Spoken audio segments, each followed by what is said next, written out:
नमस्कार, मुद्दा देख रहे हैं आप। मैं हूं आपके साथ नेहा दुबे। हरियाणा के पूर्व मुख्यमंत्री बंसी लाल की पुत्रवधू किरण चौधरी ने अपनी बेटी और कांग्रेस की पूर्व सांसद श्रुति चौधरी के साथ कांग्रेस छोड़ दी है। बता दें आपको कि कांग्रेस से इस्तीफा देने के दूसरे दिन बुधवार को दोनों ने दिल्ली में बीजेपी ज्वाइन कर ली है। बीजेपी में शामिल होने के बाद किरण चौधरी ने इशारों में भूपेंद्र सिंह हुड्डा पर जमकर निशाना साधा। किरण चौधरी को कांग्रेस के वरिष्ठ नेता और 2 बार के मुख्यमंत्री रहे भूपेंद्र सिंह हुड्डा का चिर प्रतिद्वंदी माना जाता है। दोनों में टकराव काफी पुराना है और दोनों में खुले तौर पर जुबानी जंग भी चलती रहती थी। हरियाणा में अक्टूबर में विधानसभा चुनाव होने हैं। ऐसे में कांग्रेस से इन मां बेटी का जाना एक बड़ा झटका है। वहीं हुड्डा के सामने चुनौती है कि वह इस झटके से पार्टी को विधानसभा चुनावों में नुकसान से बचाए। अब किरण चौधरी और श्रुति चौधरी के रूप में 2 बड़े नेताओं को खोने के बाद कांग्रेस ने हरियाणा में बीजेपी सरकार को घेरने की रणनीति में बदलाव किया है। हरियाणा में 11 मई को गवर्नर को सौंपे गए लेटर में कांग्रेस पार्टी ने फ्लोर टेस्ट की मांग की थी, लेकिन अब पार्टी नेताओं ने प्लानिंग बदल दी है। कांग्रेस के नेता फ्लोर टेस्ट कराने के बजाय अब विधानसभा भंग करने की प्लानिंग कर रहे हैं। कांग्रेस जहां फ्लोर टेस्ट के दौरान हॉर्स ट्रेडिंग की आशंका से घिरी है, तो वहीं जेजेपी पर भी कांग्रेस को भरोसा नहीं है।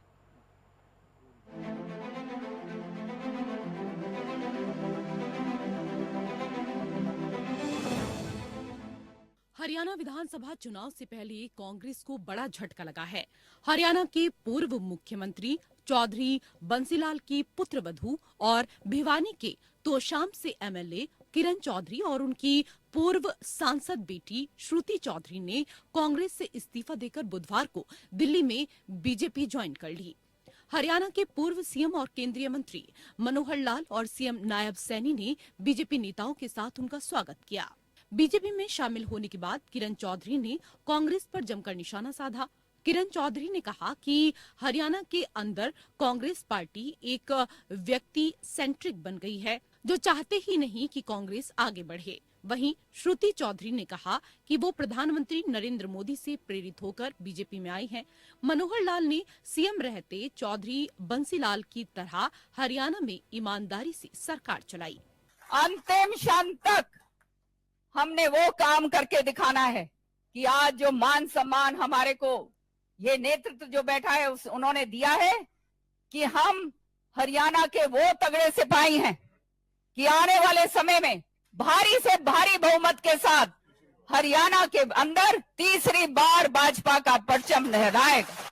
आज उसी तरीके से मेहनत के साथ हम भाजपा में जुड़ रहे हैं ताकि देश और प्रदेश को मजबूती दे सके।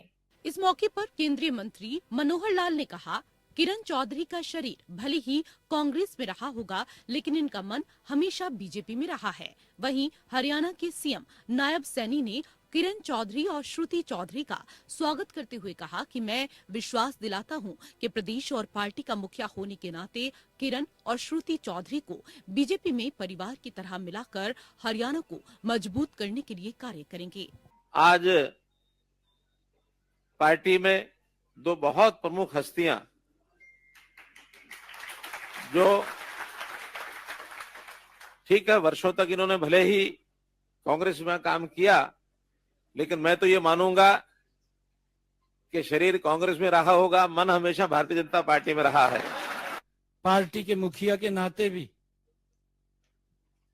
कि किरण चौधरी जी और श्रुति चौधरी जी भारतीय जनता पार्टी एक परिवार के नाते हम मिलकर के हरियाणा को मजबूत करने के लिए काम करेंगे। सम्मान बढ़ाने के लिए भारतीय जनता पार्टी पूर्ण रूप से, क्योंकि आपके परिवार का जो एक्सपीरियंस है आपका है, उससे भारतीय जनता पार्टी और मजबूत होगी। दरअसल हरियाणा कांग्रेस जबरदस्त गुटबाजी का शिकार है। किरण चौधरी को कांग्रेस के वरिष्ठ नेता और 2 बार के मुख्यमंत्री रहे भूपेंद्र सिंह का चिर प्रतिद्वंदी माना जाता है। दोनों में टकराव काफी पुराना है। दोनों में खुले तौर पर जुबानी जंग भी चलती रहती थी। हरियाणा में अक्टूबर में विधानसभा चुनाव होने हैं। ऐसे में कांग्रेस से इन मां बेटी का जाना एक बड़ा झटका है। हरियाणा में किरण चौधरी और श्रुति चौधरी के रूप में दो बड़े नेताओं को खोने के बाद कांग्रेस अब हरियाणा में बीजेपी सरकार को घेरने की रणनीति में बदलाव कर रही है। हरियाणा में 11 मई को गवर्नर को सौंपे गए पत्र में कांग्रेस पार्टी ने फ्लोर टेस्ट की मांग की थी, लेकिन अब पार्टी नेताओं ने प्लानिंग बदल दी है। कांग्रेस के नेता फ्लोर टेस्ट कराने की बजाय अब विधानसभा भंग करने की प्लानिंग कर रहे हैं। इसको लेकर कांग्रेस के नेता 20 जून को हरियाणा गवर्नर से मिलने जा रहे हैं। वहां वो विधानसभा भंग करने की मांग करेंगे। कांग्रेस विधायक दल के उपनेता आफ्ताब अहमद ने बताया कि गवर्नर से मिलने वाले प्रतिनिधिमंडल में पूर्व सीएम भूपेंद्र सिंह हुड्डा, प्रदेश कांग्रेस अध्यक्ष उदय भान और 4 एमएलए शामिल होंगे। दरअसल कांग्रेस की हरियाणा में विधानसभा भंग करने की पहली वजह हॉर्स ट्रेडिंग है। सियासी जानकारों का कहना है कि पार्टी को लगता है कि बीजेपी सरकार बचाने के लिए विधायकों की खरीद फरोख्त कर सकती है। इसकी सबसे बड़ी वजह यह भी है कि लोकसभा चुनाव में टिकट वितरण को लेकर कांग्रेस पार्टी के कुछ विधायक पूर्व सीएम से नाराज बताए जा रहे हैं। चुनाव में वो वोटिंग के दौरान पाला बदल सकते हैं। वहीं हरियाणा में बीजेपी से गठबंधन टूटने के बाद जेजेपी में कई विधायक बागी हो चुके हैं। ऐसे में यदि फ्लोर टेस्ट होता है तो बीजेपी के खेमे में जेजेपी के बागी खड़े दिखाई दे सकते हैं। जेजेपी के 2 विधायक जोगीराम सिहाग और रामनिवास सूरजाखेड़ा खुलेआम बीजेपी की मीटिंग में शामिल हो रहे हैं। ऐसे में अगर फ्लोर टेस्ट होता है तो कांग्रेस की उम्मीदों पर पानी फिर सकता है। जाहिर है विधानसभा चुनाव से पहले कांग्रेस को हरियाणा में झटके पर झटके लग रहे हैं। ऐसे में हुड्डा के सामने चुनौती है कि वो इस झटके से पार्टी को विधानसभा चुनाव में नुकसान न होने दे, लेकिन कांग्रेस में जो हालात बन रहे हैं वो पार्टी के लिए अच्छे संकेत नहीं। Bureau report, APN. बता दें आपको कि जो हालात फिलहाल बनते जा रहे हैं कांग्रेस में, ये जाहिर तौर पर विधानसभा चुनाव के मद्देनजर ये अच्छे संकेत और अच्छे संदेश नहीं दे रहे हैं। लेकिन फिलहाल जो स्थितियां बनी हुई है वो यही कि सीएम नायब सैनी दरअसल हरियाणा कांग्रेस जबरदस्त गुटबाजी का शिकार है। इस विषय पे तफसील से चर्चा करेंगे। खास मेहमान हमारे साथ मौजूद हैं, उनसे आपका परिचय करा देते हैं। इस वक्त हमारे साथ राजबीर रोहिला जी जुड़ गए हैं, प्रवक्ता है भारतीय जनता पार्टी के। बहुत स्वागत है आपका। मनीष खटाना जी इस वक्त हमारे साथ है, प्रवक्ता है कांग्रेस पार्टी के। आपका स्वागत है। उमेश भाटी जी इस वक्त हमारे साथ जुड़ गए हैं, जो कि जेजेपी के प्रवक्ता हैं। आपका भी बहुत बहुत स्वागत है। इस खास कार्यक्रम की शुरुआत फिलहाल कांग्रेस से करते हैं। मनीष खटाना जी, सर सवाल इस बात को लेकर है, कांग्रेस के लिए कितना बड़ा झटका है? माँ बेटी अब तो भारतीय जनता पार्टी की हो गई, कितना बड़ा झटका है आप लोगों के लिए? नेहा जी, कांग्रेस के लिए कोई झटके वाली बात नहीं है। कांग्रेस में कार्यकर्ताओं की फौज है और जिस तरीके से हमने लोकसभा का चुनाव हरियाणा में लड़ा है वो पूरे प्रदेश ने और पूरे देश ने देखा है। हुड्डा साहब के नेतृत्व में, उदय भान जी के नेतृत्व में कांग्रेस पार्टी बहुत मजबूत हो रही है और जिन लोगों को पार्टी ने विधायक बनाया, सांसद बनाया, मंत्री बनाया, सीएलपी लीडर बनाया, अगर उसके बाद भी उन लोगों का पेट नहीं भरा तो मेरे ख्याल से मुझे नहीं लगता कि पार्टी इससे ज्यादा किसी व्यक्ति को कुछ दे सकती।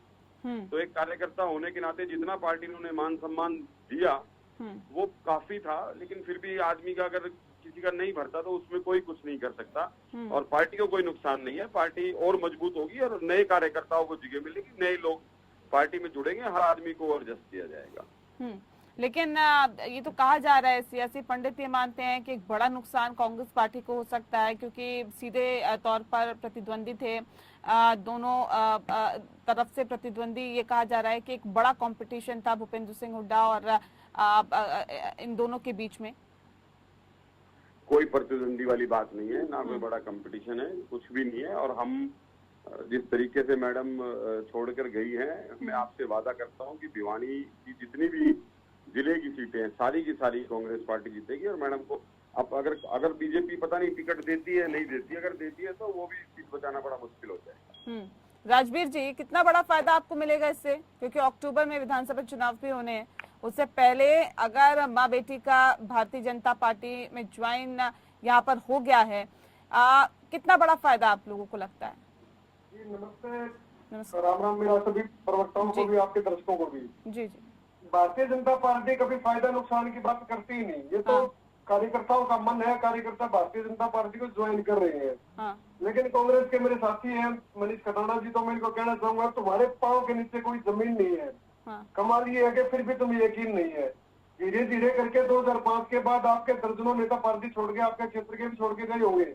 हाँ। लेकिन ये फिर भी एक पता नहीं कौन से मुकाबले में है कि भाई पता नहीं क्या है इनके पास। और जो किरण चौधरी जी ने कल जो वो दिया था अपना इस्तीफा, उसमें उन्होंने साफ कर दिया था कि ये सेंट्रिक पार्टी बन गई है। भाई एक आदमी की पार्टी बन के रह गई। एक कांग्रेस जो पहले होती थी, एक लोकतंत्र होता था पार्टी में, अब तो लक्षण हो गया ये। ठीक है, लक्ष्य से हाँ करे हैं भाई, जिसको मर्जी मतलब मान लीजिए निकाल दो, जिसको मर्जी प्रताड़ित कर दो। और कहीं ना कहीं जो किरण चौधरी जी के साथ जो प्रकरण चल रहे थे तो पुराना था, ये तसलबाजी पुरानी थी।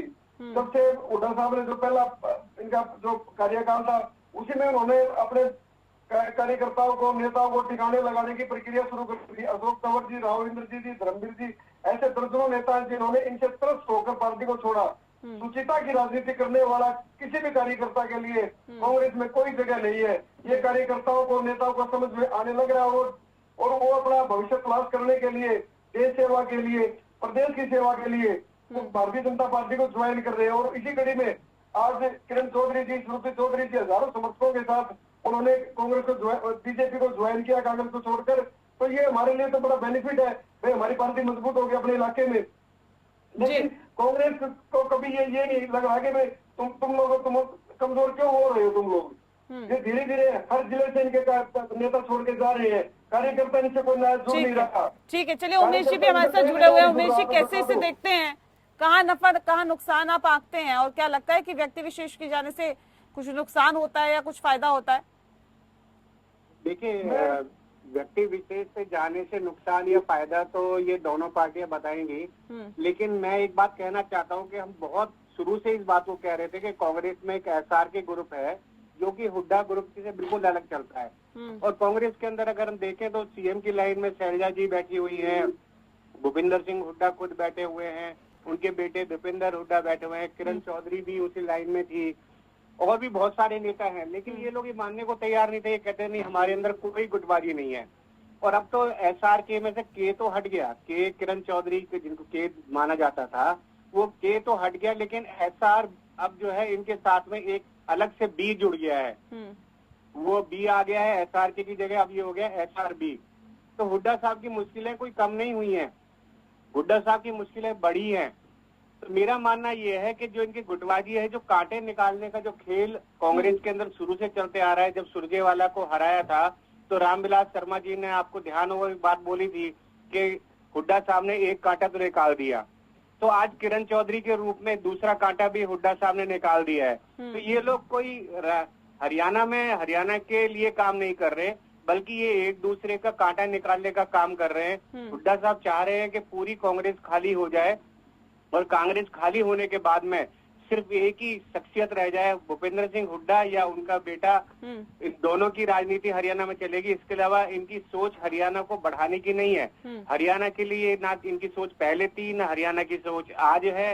लेकिन सिर्फ एक परिवार जो आगे बढ़ रहा है, सबको नीचे गिराते हुए जा रहे हैं। किरण चौधरी जी का अपना एक वजूद था, बंसीलाल जी का अपना एक वजूद था। जी मनीष जी बताइए। लेकिन इस ये तो तरीके कह रहे हैं से कि बस एक परिवार आगे बढ़ता है, बाकी और कुछ नहीं कांग्रेस में। जी मेरे को समझ में नहीं आता ये भाई राजनीतिक हैं या गैर राजनीतिक।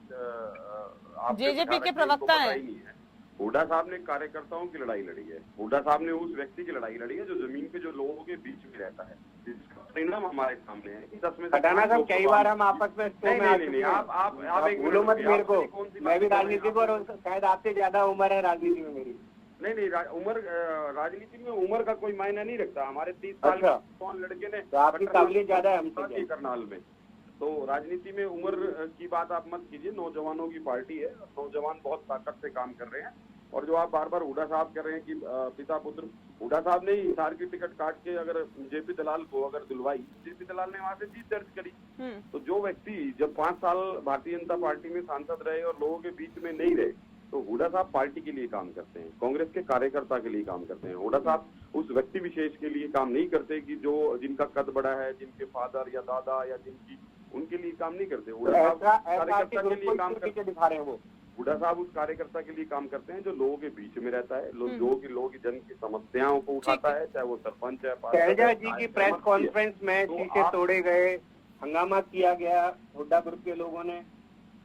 तो ये क्या मतलब, ये कौन सी राजनीति है? ये कौन सा हंगामा किया गया? अभी आप देखो, अभी लगभग एक हफ्ते पहले जो शैलजा जी प्रेस कॉन्फ्रेंस कर रही थी, पूरे शीशे तोड़ दिए गए उसके जो है, और इतना हंगामा हुआ है वहाँ पर। तो ये मतलब क्या है? मतलब ये कांग्रेस के कार्यकर्ता है या हुड्डा के कार्यकर्ता है? ये आप वहीं पर थे उस टाइम? अरे आप क्या बात कर रहे हो? पूरी वीडियो सब जगह चल रही है, सारे मीडिया में चल रही है, सिर्फ आप ही को नहीं पता है इस बारे में। हर व्यक्ति खाली आंख बंद करने से कुछ नहीं होता है। आने वाला जो समय है वो खुली नजरों से देखो राजनीति को, क्या चल रहा है आपकी कांग्रेस में। को देखते हुए सभी बौखलाए हुए हैं। इनके पास एक हुड्डा साहब के ऊपर इल्जाम लगाने के अलावा इनके पास और इनके अपने खाते में कुछ नहीं। सबसे बड़ी बात है नहीं, देखिए इल्जाम तो हर तरफ से लग रहा है ना मनीष खटाना जी, इल्जाम तो हर तरफ से लग रहा है।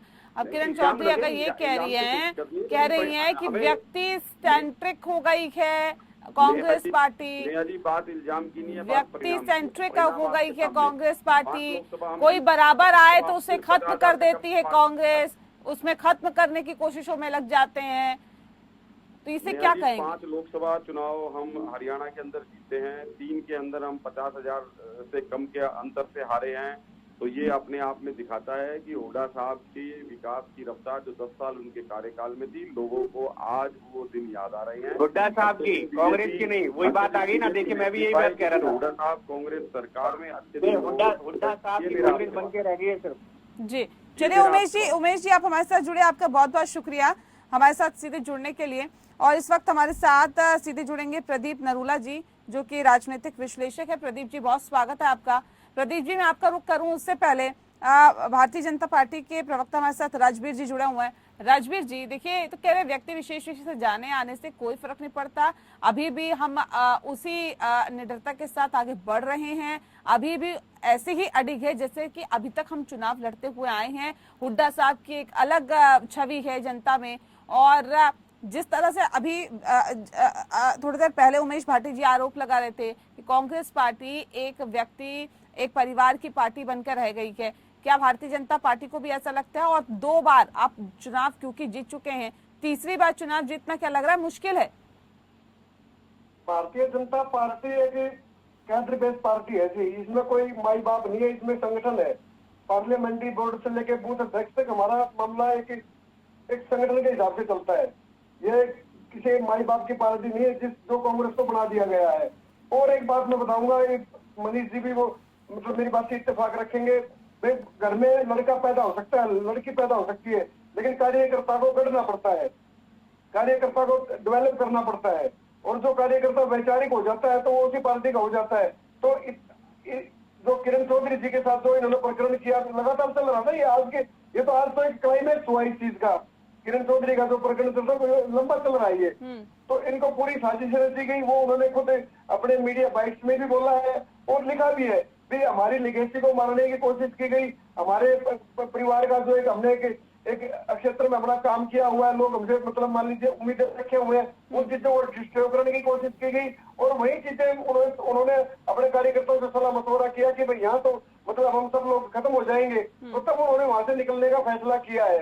तो 40 साल अब खटाना साहब जो बोले कुछ कहते रहे, 40 साल जिस महिला ने, जिस नेत्री ने अपनी पार्टी को दिए हैं, जबकि यहाँ हरियाणा में अविपा बन गई थी तो वो तब भी दिल्ली में अपनी पार्टी का झंडा उठाई हुई थी। तो ऐसे क्या बात हुई कि उन्होंने पार्टी को छोड़ के भारतीय जनता पार्टी में आना पड़ा? मंथन इनको करना पड़ेगा। लेकिन मैं 20 सेकंड, लेकिन भारतीय जनता पार्टी में सबका सम्मान किया जाता है। और वो चीजें किरण चौधरी जी ने अपने उसमें बोला है संबोधन में कि मनोहर लाल जी ने 10 साल में जो भी हमने काम की कहे या जो भी हम हमारे वैचारिक मतभेद बेच सकते, लेकिन उन्होंने हमारे कभी काम नहीं रोके, उन्होंने सबको सुना।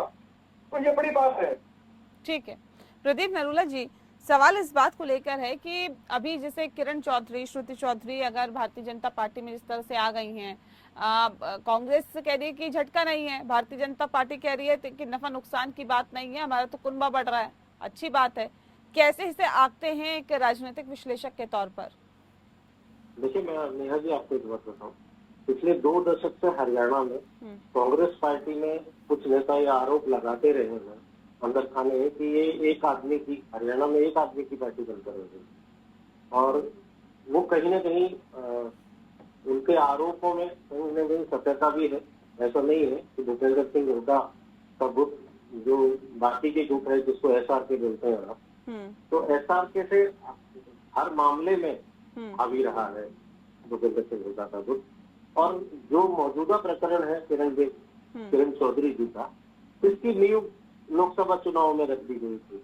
जिस तरह से उनकी बेटी श्रुति चौधरी का टिकट काटकर राजधान सिंह को टिकट दे गया, तो उसी दिन से ये चीजें मुखर हो गई थी और उसी दिन से लगने लगा था कि किरण चौधरी कोई ना कोई राजनीति में बहुत बड़ा कदम उठाने जाएंगे, और वो उन्होंने कर दिया। तो जिस तरह से आरोप लगते रहे कि टिकट बांटने को लेकर एक आदमी की सलाह पर कई टिकट बांटे गए, अगर कुछ नेताओं ने सीधे सीधे आरोप भी लगाए कि अगर ये टिकट तरीके से या कुछ और लोगों को दिए जाते तो शायद परिणाम कुछ और होते, बजाय 5-5 के कुछ बड़ा परिणाम भी हो सकता था। तो इस तरह के आरोप प्रत्यारोप कांग्रेस में लगते रहे हैं। और रही बात, अभी मैं बीजेपी के प्रवक्ता को सुन रहा था कि वो बड़े वेलकम करते हैं कार्यकर्ताओं को, तो जनाब आप अपने कार्यकर्ताओं को भी वेलकम कर लो। और पूरे लोकसभा चुनाव में उनके यहाँ भी इस तरह के बहुत गंभीर आरोप लगाए हैं प्रत्याशियों ने कि उनके साथ किन किन लोगों ने और बड़े अच्छे प्रबुद्ध नेताओं ने उनके साथ क्या क्या किया है। तो ये बात ठीक है कि किरण चौधरी बीजेपी में आई है, वो वेलकम कर रहे हैं, कोई बात नहीं। एक राजनीतिक प्रकरण है, एक राजनीतिक प्रक्रिया है। नेता इधर से उधर जाते हैं और फिर हरियाणा में तो आयाराम गयाराम बहुत लंबे समय से प्रचलित है। तो मेरा मानना है नेहा जी कि ये ठीक है कि जब कोई दूसरी पार्टी का नेता किसी दूसरे दल में आता है तो थोड़ा बहुत प्रभाव पड़ता है, और आने वाले जिस दल में वो आता है उसमें उसको उसका सफलता भी मिलती है, थोड़ा बहुत एडवांटेज भी होता है। लेकिन ये कहें कि अगर किरण चौधरी के आने से बीजेपी की स्थिति में बहुत ज्यादा सुधार आ जाएगा तो मुझे नहीं लगता। कितना वर्चस्व इनका है हरियाणा की राजनीति की अगर हम बात करें? नहीं, बिल्कुल बिल्कुल। देखिए, वो MLA रही हैं, उनकी बेटी लोकसभा सांसद भी रही हैं, तो ठीक है, उनका अपने एरिया में खास एरिया में वर्चस्व है। वो बंसीलाल परिवार से आते हैं और उनका एक खास मेवानी के एरिया में उनका एक खास सम्मान भी है लोगों में। वो एक वर्ग में तो बहुत अच्छे पकड़ है उनकी। मैं ये नहीं कहता कि वो बिना पकड़ के वो सांसद बनती हैं या MLA बनती हैं, ये कहना कि उचित नहीं होगा। लेकिन इससे फायदा कितना होगा बीजेपी को, जिस तरह से नेहा जी जाट वर्ग हरियाणा में बीजेपी से सख्त नाराज है, क्या किरण चौधरी के आने से उनकी नाराजगी में कोई कमी आएगी या बीजेपी को अपना पाएंगे आने वाले विधानसभा चुनाव में? ये देखने वाली बात होगी। बिल्कुल, वाकई ये देखने वाली बात होगी और ये तो वक्त आने पर ही पता चलेगा। बहरहाल बहुत शुक्रिया आप सभी मेहमानों का हमारे साथ इस खास चर्चा में शामिल होने के लिए। मुद्दा में फिलहाल इतना ही। नमस्कार।